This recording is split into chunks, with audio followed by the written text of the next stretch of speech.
Selamat malam teman-teman. Pada kali ini saya akan mempresentasikan suatu alat. Alat ini digunakan untuk memeriksa urin atau cairan ini. Ya, tahulah urin. Oke, langsung saja kita presentasinya. Oke, kali ini saya akan memperkenalkan. Nama saya Octavianus Tadeus Billy Kodakahe. Biasa dipanggil Billy. NIM saya itu 1913133064. Saya berkuliah di kampus Universitas Sanata Dharma. Oke, langsung saja. What is urinalyzer? Sebelum itu kita perlu mengetahui dulu apa itu urin. Jadi di sini menurut pengertian dari saya sendiri, itu urin adalah suatu cairan sisa metabolisme dari dalam tubuh yang sudah tidak terpakai dan harus dikeluarkan. Nah, kemudian apa itu analisa atau bahasa Inggrisnya itu analyzer ya? Itu adalah suatu kegiatan yang dilakukan untuk menguraikan suatu bahan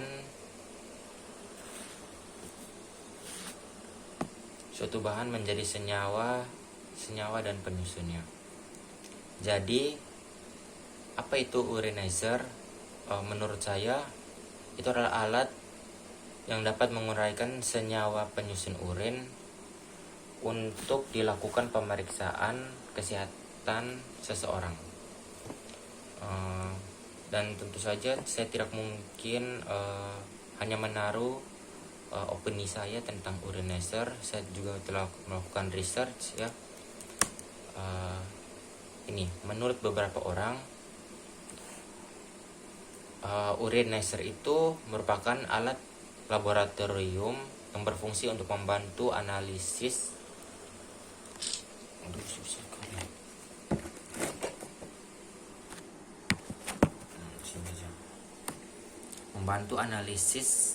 sampel urin dari pasien yang dibutuhkan dokter dalam proses diagnosis. Kemudian yang kedua itu dari orang lain lagi ya, merupakan alat laboratorium yang digunakan untuk menganalisa zat-zat yang terkandung di dalam urin serta adanya kelainan-kelainan pada urin. Nah, dan lain-lain. Saya cuma menaruh dua. Kemudian bagaimana cara kerja alat ini? Oke. Alat ini menggunakan cara reflectance photometry. Itu adalah pengukuran pantulan cahaya, di mana alat pengukur intensitas cahaya dari pantulan sinar pada setiap bagian urin test strip atau kayak kertas strap yang untuk ditaruh urinnya itu. Nah, itu yang disinari oleh sinar LED yang panjang gelombangnya sudah ditentukan atau sudah diatur sebelumnya. Penjelasan lain untuk itu, cara kerja alatnya ini itu ada sebuah LED memancarkan sinar dengan panjang gelombang yang sudah ditentukan ke permukaan test pad dengan susut maksimum sehingga permukaan dari setiap bagian urin test strip itu tersinari oleh LED. Nah, sinar yang terpantul dari urin test strip akan diterima oleh detektor. Detektor di sini itu menggunakan fotodioda. Nah, waktu pemeriksaan mulai dari mencelupkan tes urin sampai selesai mencetak itu sekitar 55 sampai 65 detik ya, cukup singkat ya. Kemudian sinyal analog yang diterima oleh detektor akan dikirim ke ADC. ADC itu adalah analog to digital. Itu adalah konverter atau pengubah dari sinyal dari bentuk analog ke bentuk digital. Nah, untuk diubah menjadi sinyal digital agar bisa diproses oleh mikroprosesor. Nah, pada mikroprosesor itu data hasil pembacaan setiap urin test strip akan dikonversi menjadi nilai reflektansi relatif yang mengacu pada standar kalibrasi. Nah, hasil pengolahan mikroprosesor akan disimpan dalam memori dan dikirim ke komputer atau langsung bisa dicetak. Ada beberapa alat yang langsung bisa dicetak hasilnya. Nah, setelah itu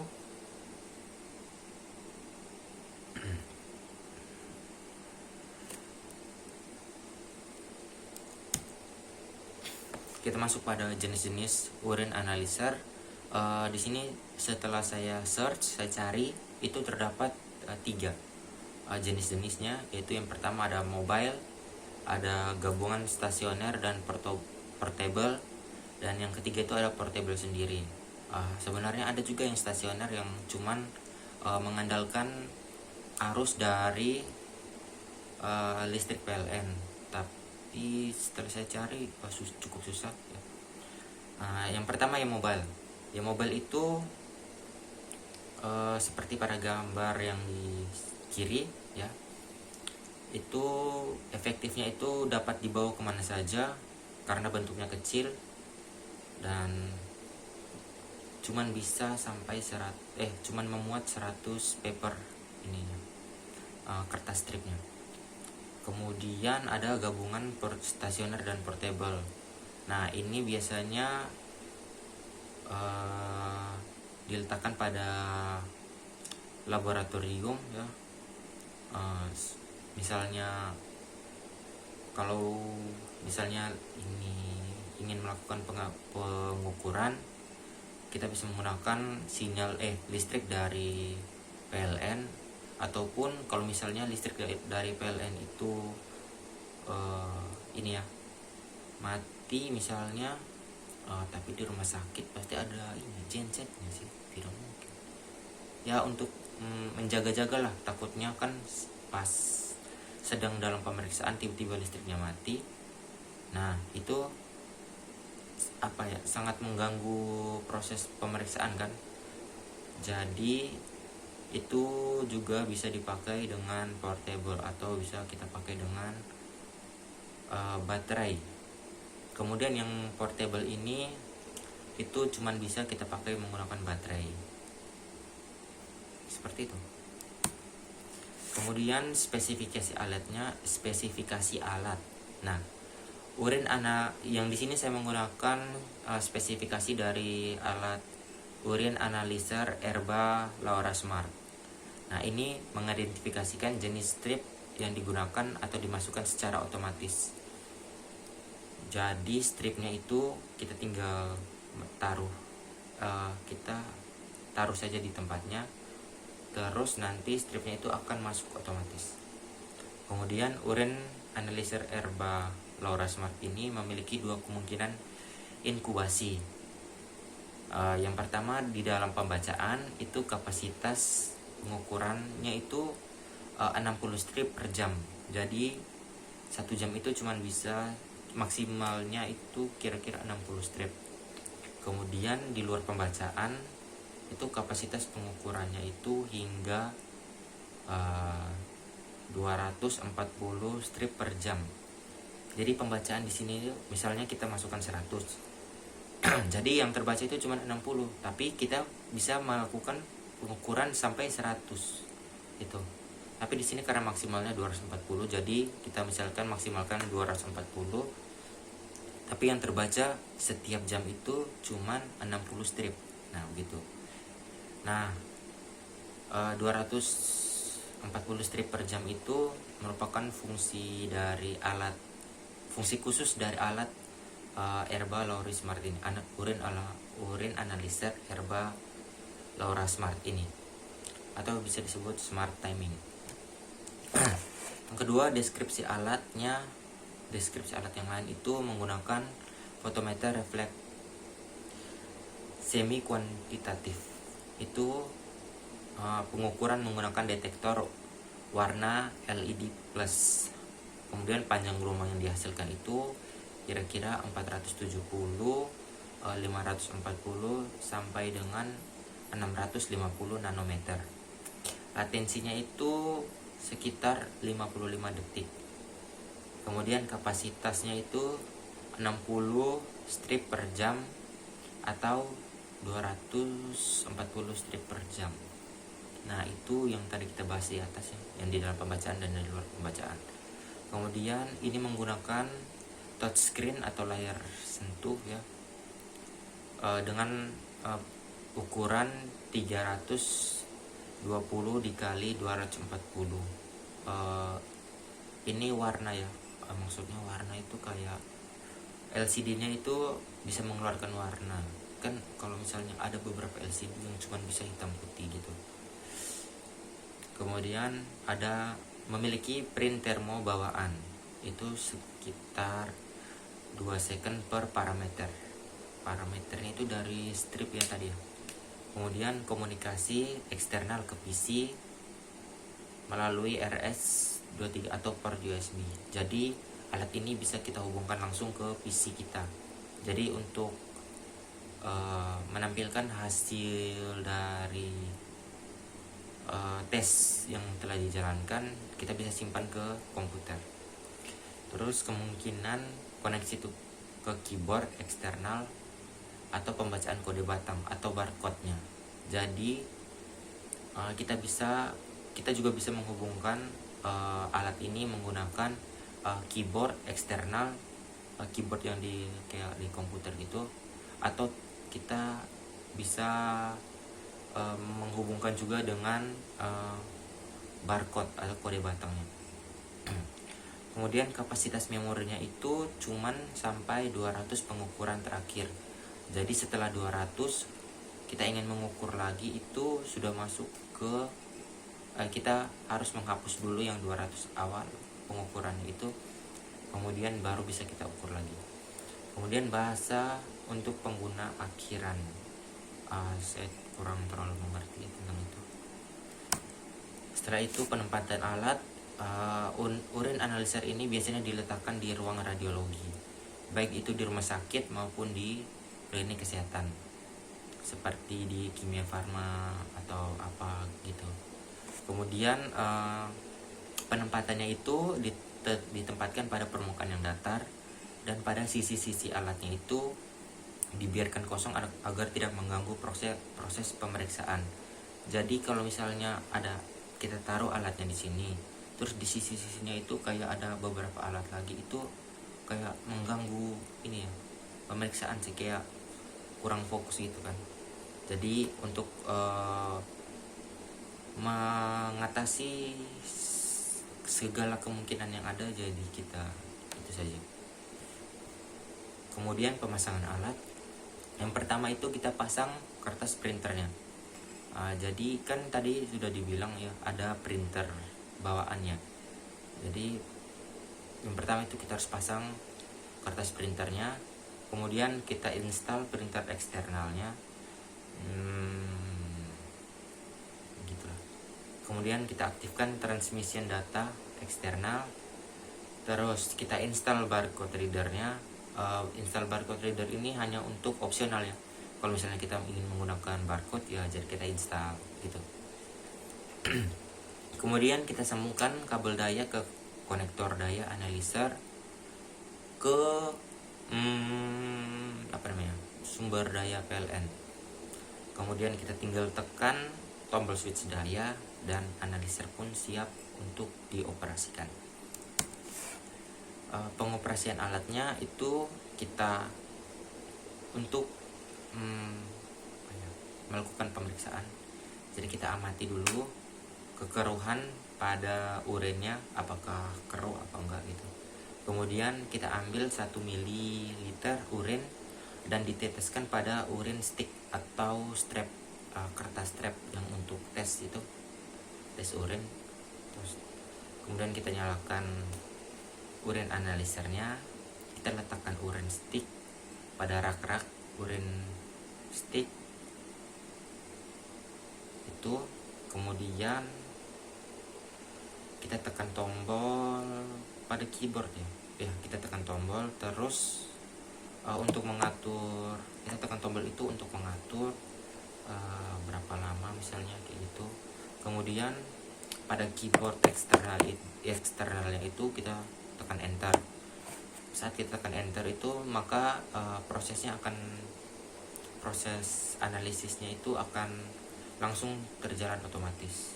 Jadi analisis hasilnya itu akan dicetak setelah 80 detik proses scanning atau pemeriksaan. Kemudian pemeliharaan alat, yang pertama itu jauhkan eksternal itu kayak bodi luarnya itu dari instrumen bebas, dari debu setiap saat. Jika diperlukan, eksternal dapat dibersihkan dengan menggunakan kain lap. Jadi kita bisa membersihkan bodi luarnya itu menggunakan kain lap saja.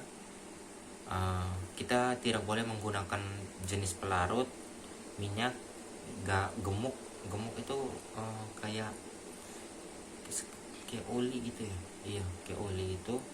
Kemudian silikon semprot itu ya begitulah, silikon semprot lubang atau pelumas pada setiap bagian instrumen atau bagian-bagian pada alat itu.